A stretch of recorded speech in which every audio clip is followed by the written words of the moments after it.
Opinion after Iran-Israel War, a more unsettled Middle East. The Iran-Israel War, long simmering in the shadows through proxies and intelligence skirmishes, finally erupted into a direct confrontation that not only shook the Middle East but stirred the global order. But when the smoke cleared and ceasefires took fragile shape, one was left asking who really won, and who truly lost, or was there a victor at all? To examine this conflict in isolation is to miss its complex genealogy. The war did not begin in April 2025 or December 2024 when the first missiles were openly exchanged. It began decades ago, seated in ideological conflict, regional ambition, historical grievance, and strategic calculation.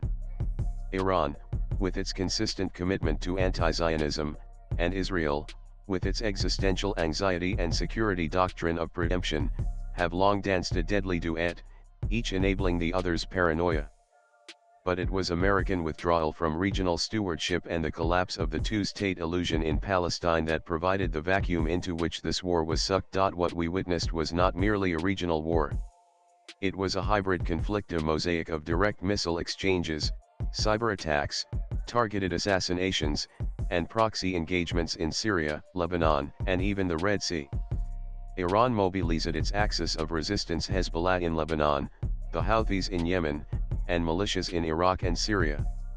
Israel, technologically superior, retaliated with brutal precision. Cities in both nations bled. Tel Aviv's Iron Dome held, but not always. Tehran saw unprecedented cyber blackouts. Lebanon was devastated again. Hundreds died, thousands were displaced, and the economy of the region, already tottering, collapsed further. Oil prices soared, and global supply chains convulsed. For Iran, the war was both a demonstration of capability and a revelation of vulnerability. The Islamic Republic showcased a remarkable ability to coordinate its proxies. The war gave it a psychological edge. It proved Iran could threaten Israeli soil directly, not just through intermediaries. Internally, the war deepened fissures in Iranian society. Already fatigued by years of sanctions, economic mismanagement, and the trauma of the Mahsa Amini protests, a significant segment of the Iranian public was far from united in support of escalation. Still, the regime's narrative of resistance resonated with many, and illusions of regime change in Iran were reminiscent of past Western imperialism, apart from being premature and misjudged. Israel, for its part, won tactically perhaps, but reinforced its dubious image as the bully of the Middle East. The unstable and precarious regime of Benjamin Netanyahu can only survive by invoking the simulated nationalism of war, and the notion of Israel under siege. However, it did demonstrate, backed by the fulsome supply of American weapons, its military and intelligence superiority. Iranian weapons convoys were obliterated.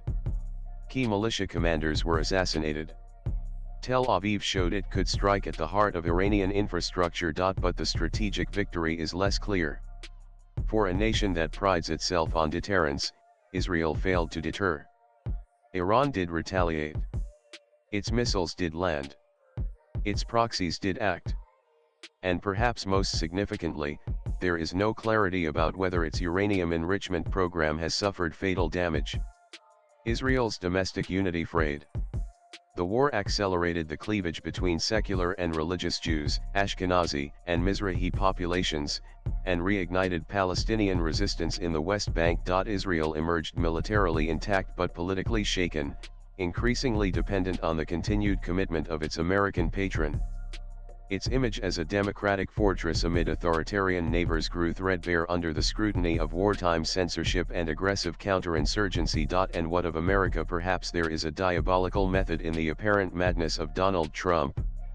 He allowed Israel and Iran to batter each other, even joining Israel briefly in its attack on Iran, and then when he had left both sufficiently wounded, put pressure on them to agree to a ceasefire. India's position during the Iran-Israel war exemplified the dilemmas of an aspiring global power.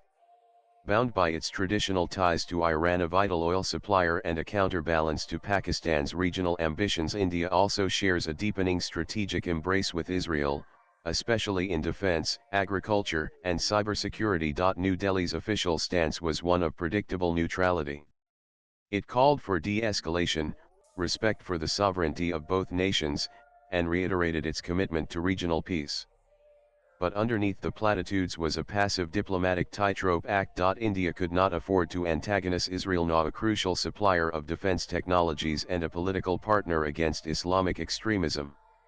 At the same time, alienating Iran would jeopardize the Chabahar port project, India's gateway to Central Asia, and push Tehran closer to China. Moreover, with over 8 million Indians living and working in the Gulf, India had a strong interest in preventing the conflict from escalating into a wider regional war.